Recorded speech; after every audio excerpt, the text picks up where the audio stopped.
अध्यायः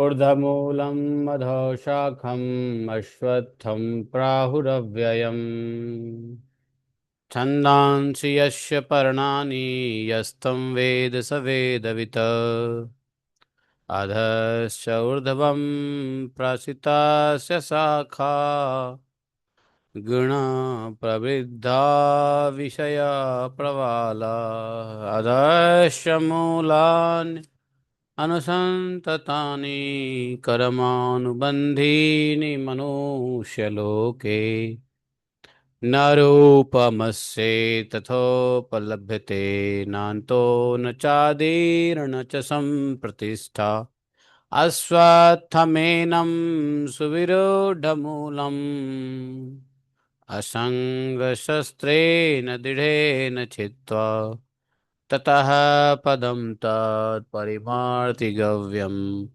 यस्मिन् गता न निवर्तन्ति भूयः तमेव चाद्यं पुरुषं प्रपद्ये यत्तः प्रवृत्तिः प्रसिता पुराणे निर्माणमोहाजितसङ्गदोषा आध्यात्मनित्या विनिवृत्तकामाः द्वन्द्वैः विमुक्ताः सुखदुःखसङ्गैः गच्छन्त्यमूढाः पदमव्ययं तत् न तद्भाषते सूर्यो न शशाङ्को न पावकः यद्गत्वा न निवर्तन्ते तद्धाम परमं मम ममैवांशो जीवलोके जीवभूतः सनातनः मनः षष्ठानीन्द्रियाणि प्रकृतिस्थानि कर्षति शरीरं यद्वाप्नोति यच्चापि उत्क्रामतीश्वरः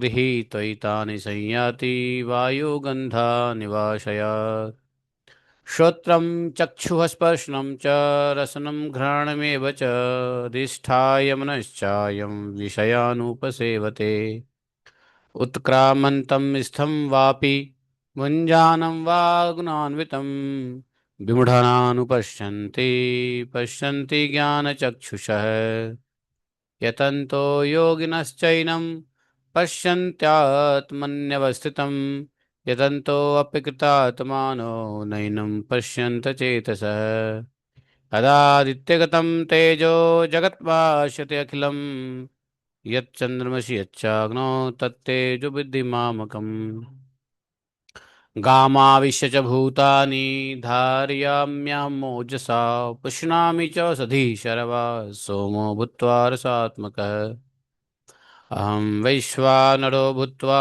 प्राणिनां देहमाश्रितः प्राणपानसमायुक्तः पचामि अन्नं चतुर्विधम् सर्वस्य चाहं हृदि सन्निविष्टो मत्तः स्मृतिज्ञानपमोहनं च वेदैः स सर्वैरहमेव वेद्यो वेदान्तकृद्वेदविदेव चाहम् द्वाविमौ पुरुषौ लोके क्षरः क्षाक्षर एव च क्षरः सर्वाणि भूतानि कुटस्थोऽक्षर उच्यते उत्तमः पुरुषत्वन्यः परमात्मेदुदाहृतः यो लोकत्रयमाविश्य विवर्तव्य ईश्वरः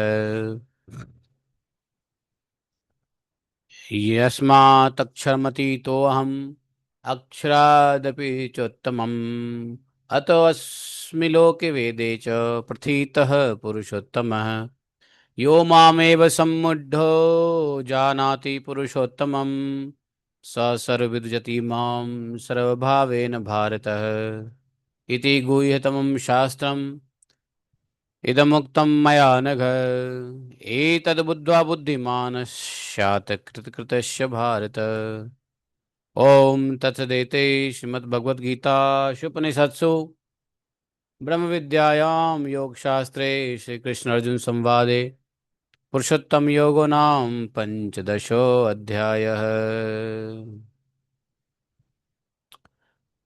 महापुरुष विद्या।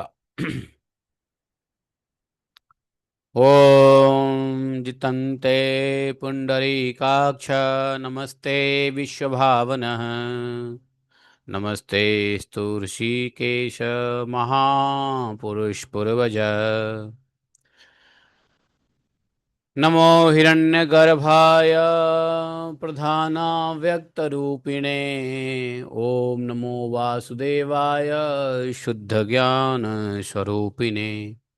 देवानां दानवानां च सामान्यम् अधिदैवतम् सर्वदा चरणद्वन्द्वं व्रजामि शरणं तव एकस्तमसि लोकस्य स्रष्टा संहारकस्तथा अध्यक्षास्मन्ता च गुणमाया स्मावृता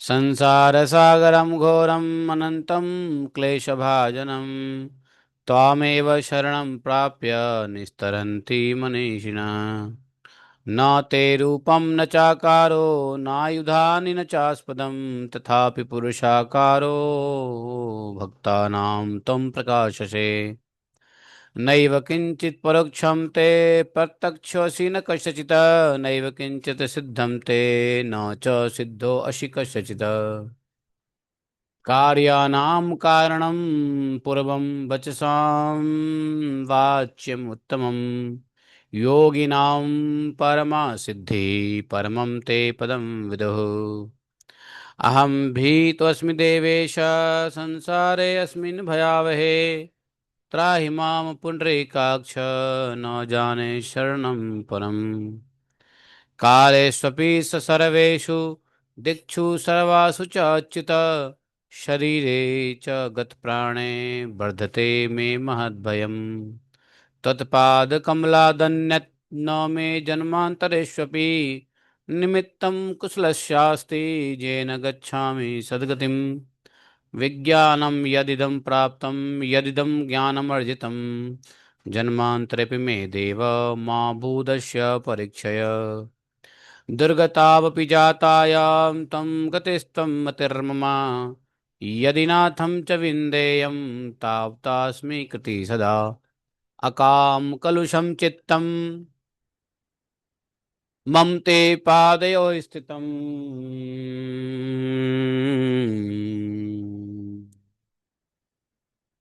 कामे विष्णुपादौ तु सर्वजन्मसु केवलम् पुरुषस्य हरेः सुक्तं स्वर्ग्यं धन्यं यशस्करम् आत्मज्ञानमिदं पुण्यं योगज्ञानमिदं परम् इत्येव मनया श्रुत्या अश्रुत्वा देवं दिने दिने किं करोस्मीति चात्मानं दैवायेव निवेदयेत्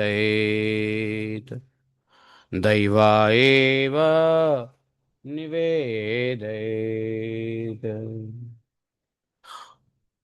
ॐ नमो भगवते वासुदेवाय ॐ नमो भगवते वासुदेवाय ॐ नमो भगवते वासुदेवाय ॐ नमो भगवते वासुदेवाय नारायणं नमस्कृत्यं नरं चैव नरोत्तमं देवीं सरस्वतीं व्यासं ततो जयमुदीरयेत् ॐ जन्मान्दशतन्वयादितरतः चर्थे स्वभिज्ञः स्वराट् तेने ब्रह्महृदयादिकवये मुह्यन्ति यत् सूर्यः तेजो वारिमृदा यथा विनिमयो यत्र तिसर्गो मृषां धाम्ना सदा निरस्तकुहकं सत्यं परमं धीमहि धर्मः प्रोजितकैतवत्र परमो निर्मत्सराणां सतां वेद्यं मातृवस्तु शिवदं तापत्रयोन्मूलनं श्रीमद्भागवत महामुनि कृते किं वा परमेश्वरः सद्यो हृदयदत्तकृतिभिः शुश्रूभिः तत्क्षणात् निगमकल्पतरोर्गलितं फलं सुखमुखात् द्रवितसंयुतं पिबत भागवतं रसमालयं मुहुरहो रसिका भुवि भावुकाः अहं सर्वस्य प्रभवो मत्तः सर्वं प्रवर्तते इति मत्वा भजन्ते मां बुधा भावा समन्विता मच्चित्ता मद्गतप्राणा बोधयन्तः परस्परं कथयन्तः मां नित्यं तुष्यन्ति च रमन्ति च तेषां सतयुक्तानां भजतां प्रीतिपूर्वकं ददामि बुद्धियोगन्तं तेन मापुयान्ति ते तेषामेवानुकम्पार्थम् अहम् अज्ञानजं तमः नास्यात्मभावस्थो ज्ञानदीपेन भासता अहमेवाशमेवाग्रे न अन्यत् शतशतपरं पश्चादमते तस्यायवशिष्येत् स्वस्म्यहम् ऋतेऽर्थं यत् प्रतीयेत न प्रतीयेत चात्मनि तद्विद्यादात्मनो मायामिथा भाषो यथात्मः यथा महान्ति भूतानि भूतेषु चावचेष्वनो प्रविष्टानि अन्यप्रविष्टानि तथा तेषु न तेष्वहम् एतावदेव जिज्ञासं तत्त्वजिज्ञासुनात्मना अन्यव्यतिरेकाभ्यां यत्सात् सर्वत्र सर्वदा हरे कृष्णा कृष्ण कृष्ण हरे हरे हरे हरे राम राम राम हरे हरे हरे कृष्णा कृष्ण कृष्ण हरे हरे हरे राम राम राम राम हरे हरे। बोलिए ग्रंथराज श्रीमद्भागवत महापुराण की जय। शिला व्यास देव भगवान की जय। शिला सुखदेव गोस्वामी महाराज की जय। शिला सुत गोस्वामी की जय। अनंत कोटि वैष्णव भक्त वृंद की जय।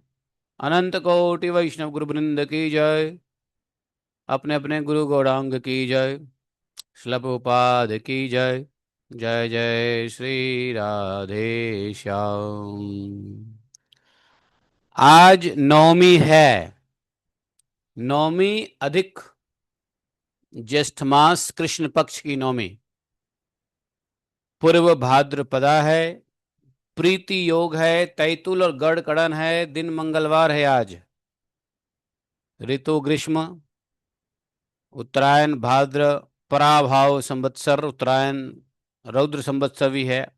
चल ही रहा है। तो आज नवमी है। कल दसवीं परसों एकादशी होने वाली है। ठीक है। 11 तारीख को एकादशी होंगे और 15 तारीख को समाप्त हो जाएगा पुरुषोत्तम महीना। तो 11 को एकादशी है। द्वादशी है 12 को। हम्म। हरे कृष्णा। पुरुषोत्तम महीना की जय। पुरुषोत्तम मास महामहोत्सव की जय। जय जय श्री राधे श्याम। हरे कृष्णा। तो आज हम लोग श्रीमद् भागवत में कथा श्रवण करेंगे। 9वें स्कंद में हम लोग चल रहे हैं। 7वें अध्याय। ठीक है। 9वें स्कंद के 7वें अध्याय में कथा चल रही है। अब आज के कथा संदर्भ में हम लोग वंशों की जो जो सूर्य वंश चल रहे हैं उसमें आगे के वंशों का कथा श्रवण करेंगे। श्री शुकवाच मान्धातु पुत्र प्रवरो यो अम्बरीषः प्रकीर्तितः पितामहेन प्रवृत्तो यौवनाश्व च ततसुतः हरिततस्तस्य पुत्रो अभुन्मान्धात्री प्रवराई में नर्मदा भ्रातृभिः दत्ता पुरकुत्साय योरगै तया रसादतं नीतो भुजगेन्द्र प्रयुक्तया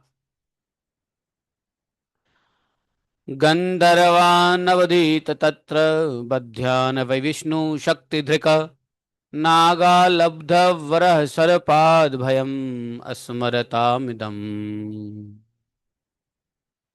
त्रसदस्यु पौरुकुत्सो यो अरण्यस्य देहकृत हरस्व ततसुतस्तस्मात् अरुणो अथ त्रिबन्धनः तस्य सत्यव्रतः पुत्रः त्रिशङ्कुरिति विश्रुतः प्राप्त चाण्डालतां शापात् क्रोः कौशिक तेजसा सशरीरो गतः स्वर्गम् अद्यापि दिवि दृश्यते पातितो अवाक्य शिरा देवैः तेनैव स्तम्भितो बलात्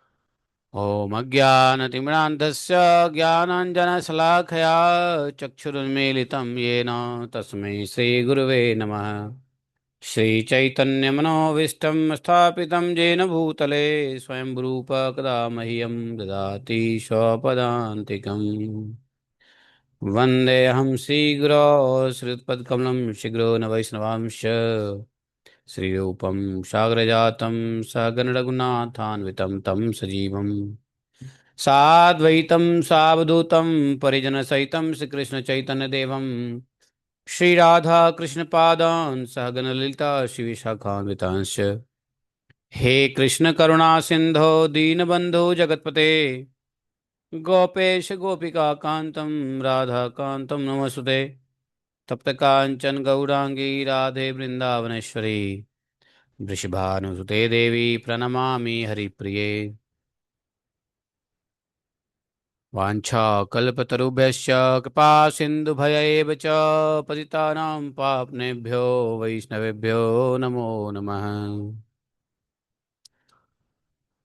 जय श्री कृष्ण चैतन्य प्रभु नित्यानंद श्री अद्वैत गदाधर शिवासादि गौर भक्तवृंद हरे कृष्ण कृष्ण कृष्ण हरे हरे हरे राम राम राम हरे हरे।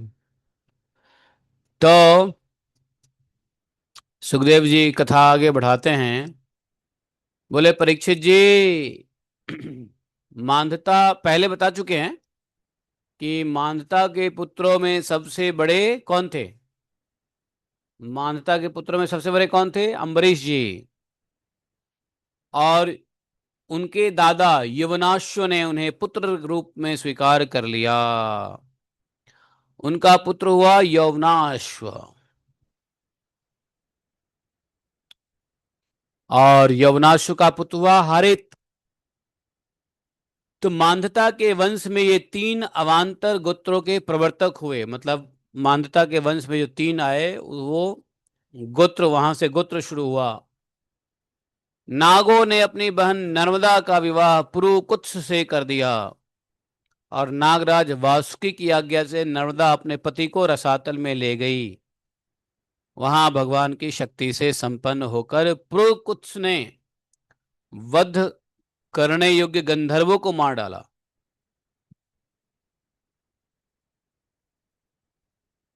इस पर नाराज नागराज ने प्रसन्न होकर पुरुकुत्स को वर दिया कि जो इस प्रसंग का स्मरण करेगा वह सर्पों से निर्भय हो जाएगा।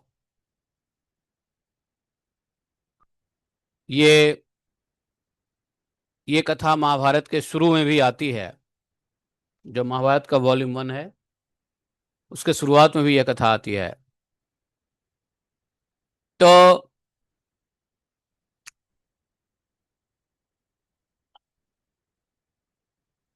राजा पुरुकुत्स का पुत्र था त्रदस्यु और त्रदस्यु के पुत्र हुए अनरण्य, अनरण्य के हुए हरश्व और उसके पुत्र हुए अरुण। अरुण से एक पुत्र हुआ, उसका नाम हुआ त्रिबंध। त्रिबंध के पुत्र हुए सत्यव्रत और यही सत्यव्रत हैं। यही सत्यव्रत त्रिशंकु के नाम से भी विख्यात हुए थे। हालांकि त्रिशंकु अपने पिता और गुरु के श्राप से चांडाल हो गए थे। लेकिन विश्वामित्र जी ने उनके ऊपर कृपा किया और उनके तपोबल से उनको सशरीर स्वर्ग में भेज दिया। अब जब चूंकि पिता के श्राप से वो चांडाल बने, विश्वामित्र जी के प्रभाव से वो स्वर्ग में भेजा गया, तो इंद्र आदि देवताओं ने देखा कि ये चांडाल स्वर्ग में कैसे रह सकता है, वहां से धक्का लगा के वापस भेज दिया। देवताओं ने धक्का मार दिया, नीचे को सिर झुकाए हुए गिर पड़े। लेकिन विश्वामित्र ने अपने तपोबल से ही उन्हें आकाश में ही स्थिर कर दिया, स्तंभित कर दिया। वे अभी भी आकाश में लटके हुए दिखते हैं, अब भी। इसको बोलते हैं त्रिशंकु, इसलिए उनका नाम पड़ा त्रिशंकु। त्रिशंकवो हरिश्चंद्रो विश्वामित्र वशिष्ठयो हो। त्रिशंकु के पुत्र थे हरिश्चंद्र, और उनके लिए विश्वामित्र और वशिष्ठ एक दूसरे को श्राप देकर पक्षी हो गए। ये कथा उपनिषद में बड़े अच्छे से वर्णन है। विश्वामित्र वशिष्ठ दोनों में एक दूसरे की श्राप दिया और पक्षी बने, बहुत वर्षों तक लड़ते रहे। हरिश्चंद्र को कोई संतान नहीं थी, इससे वे बहुत उदास रहा करते थे। नारद के उपदेश से वे वरुण देवता की शरण में गए और उनसे प्रार्थना की कि हे प्रभु, मुझे पुत्र प्राप्त हों। बोले महाराज, यदि मेरे वीर पुत्र होगा तो मैं उसी से आपका यजन करूंगा। ऐसा उन्होंने, हरिश्चंद्र कोई संतान नहीं था तो वरुण देव से कहा कि पुत्र होगा तो मैं उस पुत्र से यज्ञ करूंगा, अर्थात पुत्र को ही यज्ञ में अर्पित करूंगा। वरुण ने कहा ठीक है, तुम्हें एक पुत्र दिया। तो वरुण देव की कृपा से हरिश्चंद्र को एक पुत्र हुआ, उसका नाम पड़ा रोहित। अब पुत्र होते ही वरुण ने आकर कहा, हरिश्चंद्र, तुम्हें पुत्र प्राप्त हो गया है, अब तुम इस पुत्र के द्वारा मेरी यज्ञ करो। हरिश्चंद्र ने कहा, जब आपका यह यज्ञ पशु रोहित 10 दिन से अधिक का हो जाएगा तब यज्ञ के योग्य होगा, अभी तो जन्म लिया है। 10 दिन बीतने पर वरुण ने आकर फिर कहा, अरे 10 दिन हो गए हरिश्चंद्र, अब तो मेरा यज्ञ करो। तब हरिश्चंद्र जी ने कहा, अरे महाराज, जब आपके यज्ञ पशु के मुंह में दांत निकल आएंगे तब यह यज्ञ के योग होगा, अभी तो इसके मुंह में दांत भी नहीं है। चलो ठीक है, वरुण देव ने इंतजार किया। वरुण देव फिर आ गए जब रोहित के मुंह में दांत आ गया।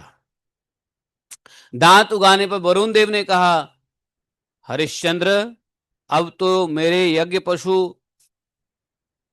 अर्थात तुम्हारे पुत्र के अब दांत निकल आए हैं, अब तो मेरा यज्ञ करो।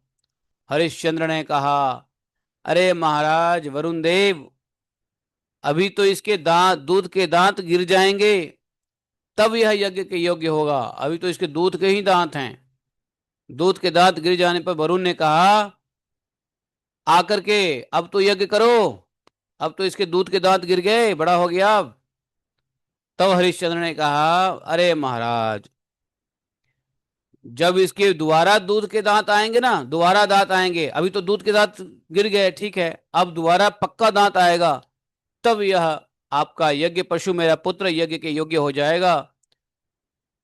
अब क्या हुआ, वरुण जी ने बड़ा इंतजार किया, दूध के दांत गिर गए और नए दांत उग भी गए। हरिश्चंद्र को आके बोला कि अब मेरा यज्ञ करो। तब हरिश्चंद्र ने जी ने कहा, वरुण जी, क्षत्रिय पशु तब यज्ञ के योग्य होता है जब वह कवच धारण करने लगे। इस प्रकार राजा हरिश्चंद्र पुत्र के प्रेम से ये टाल मटोल करते रहे। इसका कारण क्या था, कोई पुत्र नहीं था, पुत्र हो गया तो पुत्र का स्नेह, स्नेह की, पुत्र स्नेह की पाश ने उनके हृदय को जकड़ लिया, पुत्र की तो रोहित से प्रेम करते थे वे जो जो समय बताते वरुण देवता उसी की वाट देखते। जब भी कहते कि अभी नहीं, अगले बार यज्ञ करूंगा, वरुण देवता इंतजार कर लेते। बड़ी मतलब वरुण देवता ने कितना धैर्य दिखाया, लेकिन उससे पहले रोहित बड़ा हुआ।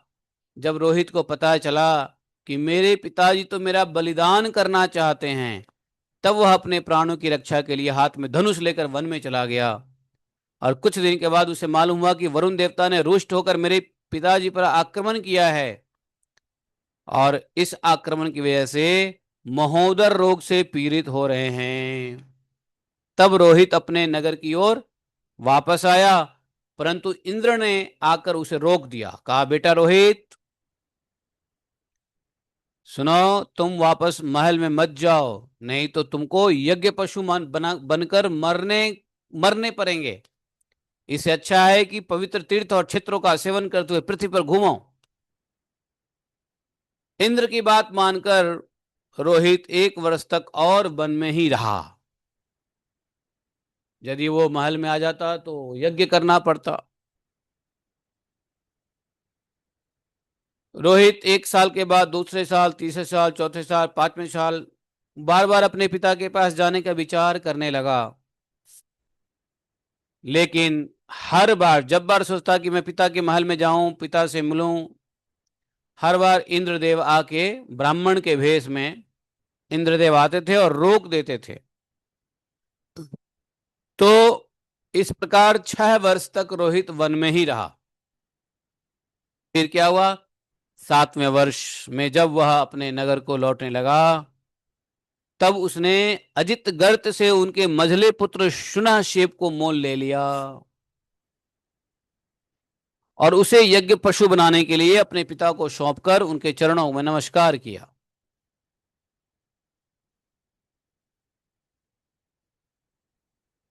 तब परम यशस्वी और श्रेष्ठ चरित्र वाले राजा हरिश्चंद्र ने महोदर रोग से छुटकर पुरुष मेध यज्ञ द्वारा वरुण का और अन्य देवताओं का यज्ञ किया। पुरुष मेध यज्ञ जिसमें पुरुष की बलि दी जाती है, पुरुष मेध यज्ञ जिसमें अश्व की बलि दी जाती है, अश्वमेध यज्ञ, है कि नहीं? इस प्रकार से जिसकी बलि दी जाती है वो ऐसा मेध यज्ञ हो जाता है। तो यह पुरुष मेध यज्ञ किया, लेकिन इस पुरुष मेध यज्ञ में पुरुष की बलि चाहिए होती है। तो उसने रोहित ने शुनहशेप को ले लिया। तब परम यशस्वी एवं श्रेष्ठ चरित्र वाले राजा हरिश्चंद्र ने, उनका प्रॉब्लम दूर हो गया, महोदर रोग जो था वो दूर हो गया, और फिर यज्ञ किया। उस यज्ञ में विश्वामित्र जी होता हुए, परम संयमी जमदग्नि ने अध्वर्यु का काम किया, वशिष्ठ जी ब्रह्मा बने, अस्यास्य मुनि समागान करने वाले, सामगान करने वाले उद्गाता बने। और उस समय इंद्र ने प्रसन्न होकर हरिश्चंद्र को एक सोने का रथ दिया था। आगे चलकर ये शुनह सेब का वर्णन होगी, हम लोग सुनेंगे। तो हरिश्चंद्र को अपनी पत्नी के साथ सत्यनिष्ठ दृढ़ व्रत होकर देखा। विश्वामित्र जी बड़े प्रसन्न हुए और उन्होंने उन्हें उस ज्ञान का उपदेश किया जिसका कभी नाश नहीं होता है, अविनाशी ज्ञान का उपदेश दिया। और उसके अनुसार राजा हरिश्चंद्र ने अपने मन को पृथ्वी में, पृथ्वी को जल में, जल को तेज में, तेज को वायु, वायु को आकाश में स्थिर करके आकाश को अहंकार में लीन कर दिया और अहंकार को महत्त्व में लीन करके उसमें ज्ञान कला का ध्यान किया और उससे अज्ञान को भस्म कर दिया। इसके बाद निर्वाण सुख की अनुभूति से उस ज्ञान कला का भी परित्याग कर दिया और सभी बंधनों से मुक्त होकर के वे अपने स्वरूप में स्थित हो गए, जो ना तो किसी प्रकार बतलाया जा सकता है और ना उसके संबंध में किसी प्रकार का अनुमान ही किया जा सकता है। तो भाई ये जो अब स्वरूप है, स्वरूप स्थित होने की जहाँ तक अनुभव है, कोई किसी को नहीं बता सकता है, ये सब अनुभव करने की चीज है। तो यहाँ त्रिशंकु जी की चरित्र और हरिश्चंद्र की कथा है। उसके बाद हरितो रोहित सुतः चंपदस्माद विनिर्मिता। रोहित का पुत्र हुआ हरित और हरित से चंप हुआ, उसी ने चंपापुरी वसाई। चंप से सुदेव और उसका पुत्र हुआ विजय। विजय का पुत्र हुआ भरुक, भरुक का हुआ ब्रिक, ब्रिक का पुत्र हुआ बाहुक, और शत्रुओं ने बाहुक से राज्य छीन लिया। तब वह अपनी पत्नी के साथ वन में चला गया बाहुक। और वन में जाने पर बुढ़ापे के कारण जब बाहुक की मृत्यु हो गई, तब उसकी पत्नी भी उसके साथ सती होने का कोशिश करने लगी। लेकिन वहां पर महर्षि औरव को यह मालूम था कि इसे गर्भ में एक बालक है, इसलिए उन्होंने उसको सती होने से रोक दिया। जब उसकी सौतों को यह बात मालूम हुई तो क्या हुआ मालूम है, भोजन के साथ गर दे दिया। गर मतलब विष। लेकिन गर्भ पर उस विष का कोई प्रभाव नहीं पड़ा। अब देखो, चूंकि विष मतलब गर होता है, गर कहते हैं विष को, तो विष दिया, लेकिन माता को उस विष या गर का कोई फर्क नहीं पड़ा। और समय से एक बहुत बालक, अच्छे बालक का जन्म हुआ, है ना। तो इसलिए इनका नाम पड़ा सगर, क्योंकि गर के साथ पैदा हुए, विष लिए हुए ही बालक का जन्म हुआ। विष तो दे दिया, माता ने विष खा लिया, लेकिन विष का प्रभाव गर्भ पे नहीं हुआ, उल्टा गर्भ के साथ विष भी निकल गया। तो विष के साथ गर निकला, गर के साथ जन्म हुआ, इसलिए इनका नाम सगर भी कहलाया। सगर बड़े यशस्वी राजा हुए। समझ गए? राजा ही नहीं बल्कि सम्राट थे। इसी महाराज सगर के पुत्रों ने पृथ्वी खोद कर समुद्र बना दिया था।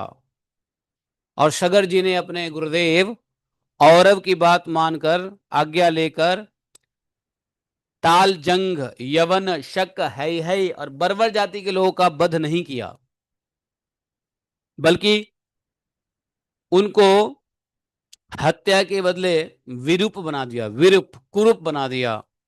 किसी का सर मुड़वा दिया, किसी की मूछे दाढ़ी रखवा दी, और कुछ को खुले बाले बना दिया, कुछ को आधा मुड़वा दिया।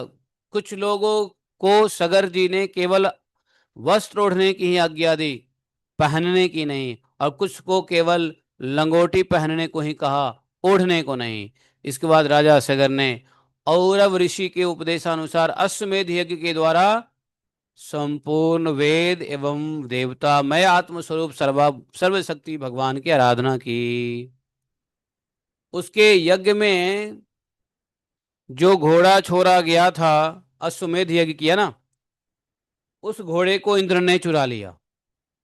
उस समय महारानी सुमति के गर्भ से उत्पन्न सगर के पुत्रों ने अपने पिता के आज्ञा अनुसार घोड़े के लिए सारी पृथ्वी छान डाली, कहीं घोड़ा नहीं मिला। तब उन्होंने बड़े घमंड से सब ओर की पृथ्वी खोद डाली ढूंढने के चक्कर में। खोदते खोदते उन्हें पूर्व और उत्तर के कोने पर कपिल मुनि के पास अपना घोड़ा दिखाई दिया। और घोड़े को देखकर वे 60,000 राजकुमार शस्त्र उठाकर दौड़ पड़े कि यही हमारे घोड़े को चुराने वाला चोर है। जबकि वहां कपिल मुनि तपस्या कर रहे थे आंख मूंद करके। बोला, देखो तो सही, इसने इस समय कैसे आंखें मूंद रखी है, यह पापी है, इसको मार डालो, मार डालो। अब उसी समय कपिल मुनि ने शोरगुल सुना तो उनकी आंखें खुली। जब कपिल मुनि ने आंखें खोला तो देखा कि भाई इन राजकुमारों की बुद्धि इंद्र ने हर ली थी, और इसी से उन्होंने कपिल मुनि जैसे महापुरुष का तिरस्कार किया। हुआ क्या, इस तिरस्कार के बदले, इस तिरस्कार के बदले उन सभी 60,000 कुमारों के शरीर में आग उत्पन्न हो गई, जलने लगे सबके सब, और तुरंत सब के सब जल करके खाक हो गए। सगर के लड़के कपिल मुनि के क्रोध से जल गए, ऐसा कहना उचित होगा क्या? नहीं होगा। क्यों? कपिल मुनि तो शुद्ध सत्व गुण के परम आश्रय हैं, तो उनका शरीर तो जगत को पवित्र करता रहता है। फिर उनमें भला क्रोध रूप तमोगुण की संभावना कैसे की जा सकती है? कहीं पृथ्वी की धूलि का भी आकाश से संबंध होता है क्या? नहीं ना।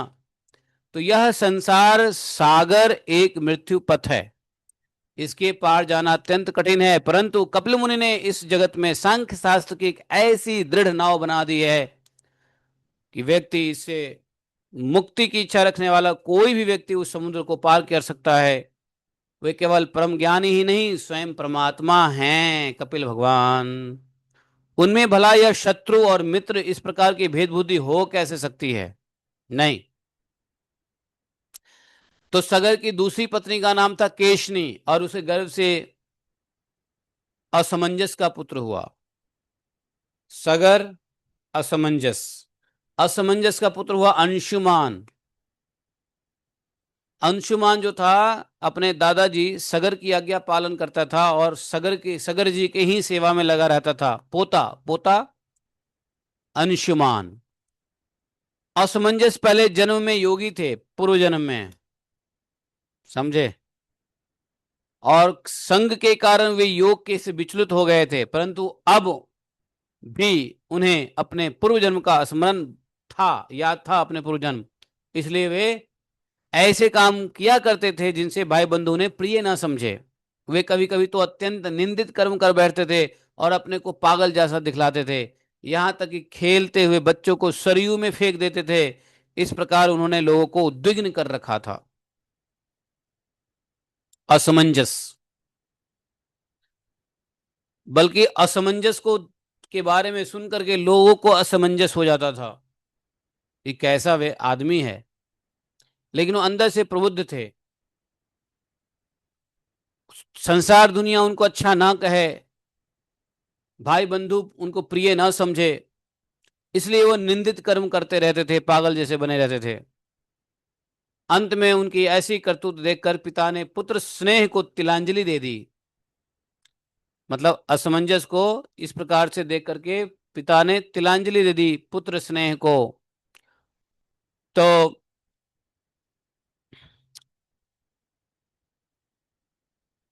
असमंजस किसका पुत्र था?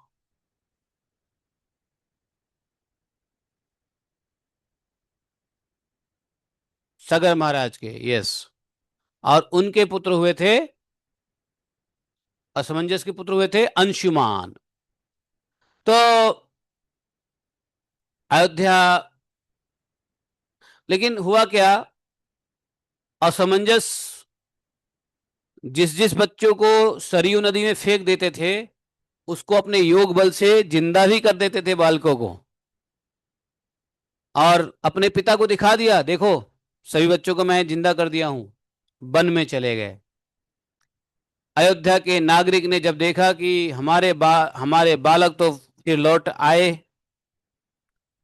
तब उन्हें असीम आश्चर्य हुआ, बड़ा आश्चर्य हुआ कि राजा सगर को भी बड़ा पश्चाताप हुआ कि मैंने बेकार का उल्टा पुल्टा कह दिया असमंजस को। इसके बाद राजा सगर की आज्ञा से अंशुमान घोड़े को ढूंढने के लिए निकला और उन्होंने अपने चाचाओं के द्वारा खोदे हुए समुद्र के किनारे चलकर उनके शरीर के भस्म के पास एक घोड़ा देखा। उन लोगों के शरीर भस्म हो गए थे लेकिन वहां घोड़ा खड़ा था। वहीं भगवान के अवतार कपिल मुनि बैठे हुए थे और उनको देखकर उदार हृदय अंशुमान ने उनके चरणों में प्रणाम किया और हाथ जोड़कर एकाग्र मन से भगवान कपिल देव की स्तुति की। भगवान कपिल देव की जो स्तुति हुई है, अंशुमान उवाच, अंशुमान ने कहा, न पश्यति त्वां परमात्मनो जनो, न बुध्यते अद्यापि समाधि युक्ति भी, कुतो परे तस्य मनः शरीरधि, विसर्ग सृष्टा वयम प्रकाशाः। हे भगवान, आप अजन्मा ब्रह्मा जी से भी पड़े हैं, इसलिए वे आपको प्रत्यक्ष नहीं देख पाते। देखने के बाद तो अलग ही है, वे समाधि करते करते एवं युक्ति लड़ाते लड़ाते हार गए ब्रह्मा जी, किंतु आज तक आपको समझ नहीं पाए। हम लोग तो उनके मन शरीर और बुद्धि से होने वाले सृष्टि के द्वारा बने हुए अज्ञानी जीव हैं, तो भला हम आपको कैसे समझ सकते हैं? ऐसा कहा। कुतो परे तस्य मनः शरीरधि, विसर्ग सृष्टा वयमक प्रकाशा। संसार के शरीरधारी सत्वगुण रजोगुण और तमोगुण प्रधान है। संसार के शरीरधारी जितने भी शरीरधारी जीव है सब रजोगुण तमोगुण प्रधान है उनमें। सतगुण भी वे जगे हुए या सोए हुए अवस्था में केवल गुणमय पदार्थ की, विषयों की, और सुषुप्ति अवस्था में केवल अज्ञान ही अज्ञान देखते हैं। इसका कारण क्या है? इसका कारण है कि वे अपनी माया से मोहित हो रहे हैं। और क्या कारण हो सकता है? तो वो बहुर्मुख हैं, बहिर्मुख हो गए हैं। जब बहिर्मुख कोई होता है तो बाहर की वस्तुओं को तो देखता है, पर अपने हृदय में स्थित अपने आप को नहीं देखता। जो बहिर्मुख हो जाता है वो हृदय को नहीं देखता, बाहर की वस्तुओं को देखता है। आप प्रार्थना किया, आप एक रस ज्ञान घन हैं। अंशुमान ने प्रार्थना किया, आप एक रस ज्ञान घन हैं। सनंदन आदि मुनि जो आत्म स्वरूप के अनुभव से माया के गुणों के द्वारा होने वाले भेदभाव को और उसके कारण अज्ञान को नष्ट कर चुके हैं, आपके निरंतर चिंतन करते रहते हैं। आपके चिंतन वो लोग करते रहते हैं। कौन? चार कुमार।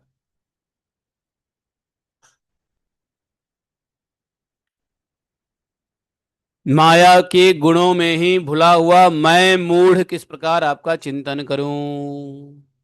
माया, उसके गुण और गुणों के कारण होने वाले कर्म और कर्मों के संस्कार से बना हुआ लिंग शरीर आप में ही नहीं।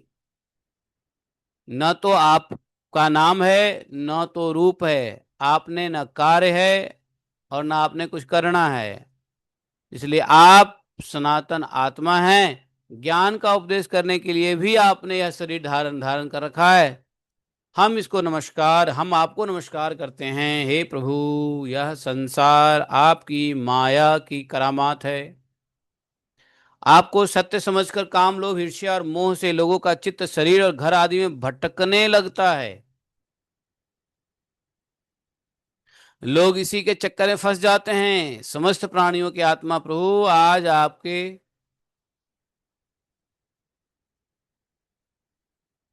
आपके दर्शन से मेरे मोह की जो दृढ़ फांसी है वो कट गई है, जो कामना कर्म और इंद्रियों को जीवन दान देती है।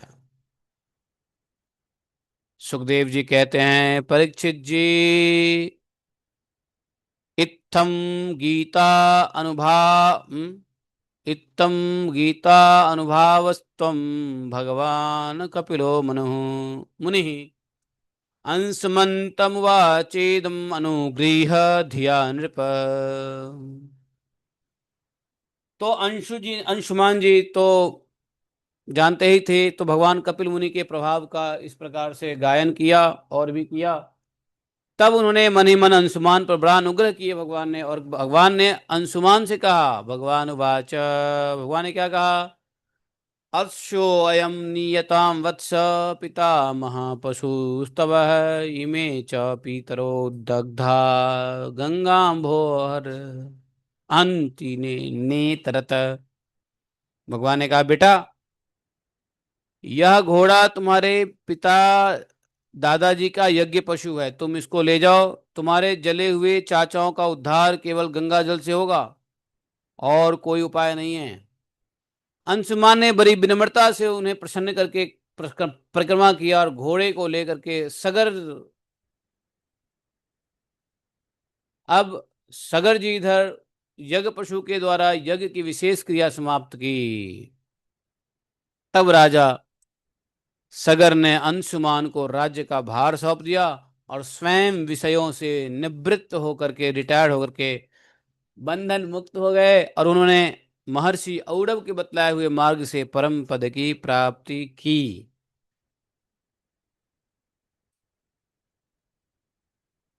तो ये तो राजा सगर के बारे में बात हुई। अब सगर के पुत्र कौन हैं? सगर के पुत्र हैं भगीरथ। तो भगीरथ जी का चरित्र आएगा। भगीरथ जी तपस्या करेंगे और गंगा मैया का प्रादुर्भाव करवाएंगे भगीरथ जी। जब गंगा मैया आ जाएंगी, भगवान खुश हो जाएंगे, और भगीरथ के जितने चाचा थे वो सब जीवित हो जाएंगे, है ना।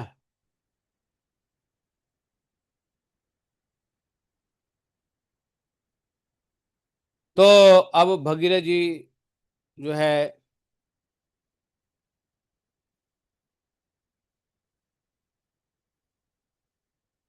तो वैसे तो गंगा जी को लाने के लिए इच्छा अंशुमान की ही थी। अंशुमान वर्षों तक घोर तपस्या भी किया था, लेकिन अंशुमान को गंगा जी को पृथ्वी पे लाने का सफलता नहीं मिला। अंतोगत्वा वो शरीर छोड़ दिए। अंशुमान के पुत्र दिलीप हुए, दिलीप ने भी वैसी तपस्या की, वो भी सक्सेस नहीं हुए, उनका भी समय पे मृत्यु हो गया। भगीरथ, भगीरथ उन्होंने बहुत बड़ी तपस्या की, और उनकी तपस्या से प्रसन्न होकर के भगवती गंगा ने उन्हें दर्शन दिया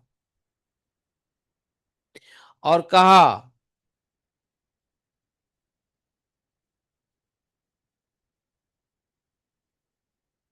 तो इस प्रकार से गंगा जी और भगीरथ जी के बीच में संवाद भी है, और गंगा का अवतरण इसी चैप्टर में है। और उसके बाद क्या आने वाला है? राम लीला, भगवान श्री राम की लीलाओं का वर्णन होगा 10 अध्याय में।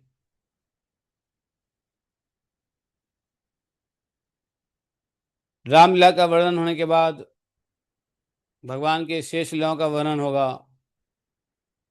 बाकी इक्ष्वाकु वंश के शेष राजाओं का वर्णन करेंगे। उसी में राजा निमि आएंगे, और निमि तक जो है ये चलता है चंद्रवंश। और अब यहाँ से आएगा, सॉरी, सूर्यवंश, और यहाँ से आएगा चंद्रवंश। चंद्रवंश में कौन होंगे, कैसे होंगे, पुरुडवा से शुरू होता है, उसका भी अध्ययन हम लोग 14 अध्याय में करेंगे। आज हमने 2 अध्याय का श्रवण किया है।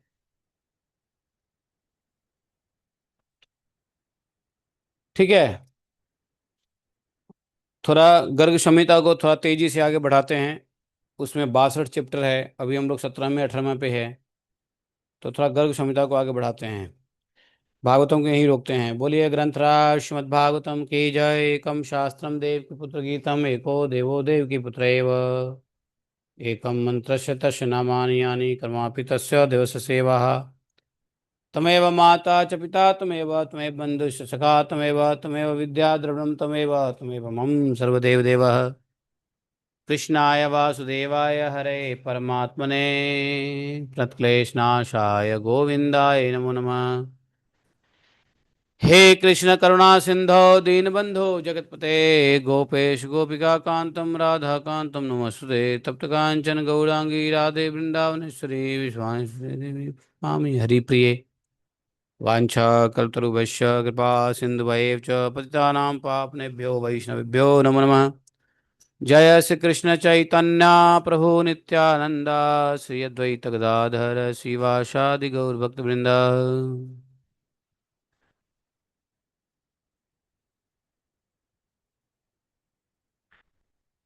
तो हम लोग थोड़ा सा चौराष्टकम पढ़ो, थोड़ा कीर्तन, और फिर गर्ग संहिता पढ़ेंगे। भजे प्रसिद्धम नवनीत चौरम।